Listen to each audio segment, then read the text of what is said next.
want to go out to Milwaukee, where Major Garrett is already on the ground ahead of the Republican National Convention, a high-security event.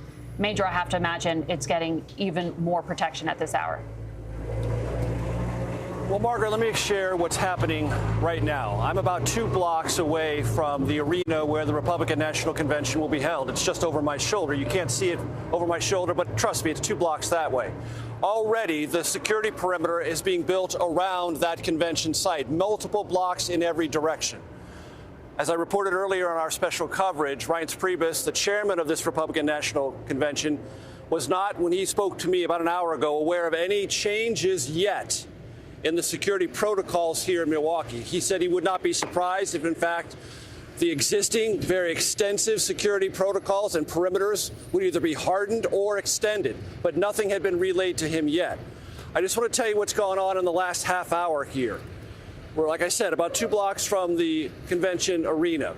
I've seen far more police cars circling this area in the last half hour than I did in the first half hour that I arrived here, coming straight from the airport. We've also seen 2 helicopters circling this part of downtown Milwaukee.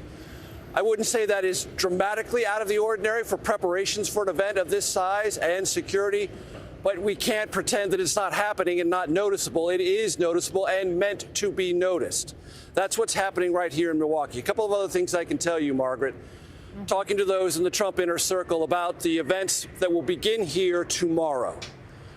I've talked to 2 sources within the Trump campaign who tell me that already the speeches that were prepared are being rewritten, and the rhetoric will reflect this event. And many Republicans who take the stage, not just tomorrow night, but every night and the 4 nights of this event, will talk about, from their vantage point, Democrats, the left, liberals, using very harsh language about the former president, language they will assert cannot be separated from this event in Butler, Pennsylvania. That is probably something most people would assume, but I have confirmation that those speeches are being redrafted with this event in mind. And already I've been told that the former president had soft intentions before this event in Butler, Pennsylvania, to be at this convention each and every night in some capacity or another.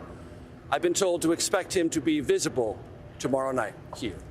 No doubt. Major Garrett there just underscoring again that they have extended the security perimeter around the Republican National Convention, which is set to get underway tomorrow in Milwaukee, Wisconsin, in light of the incident that just happened.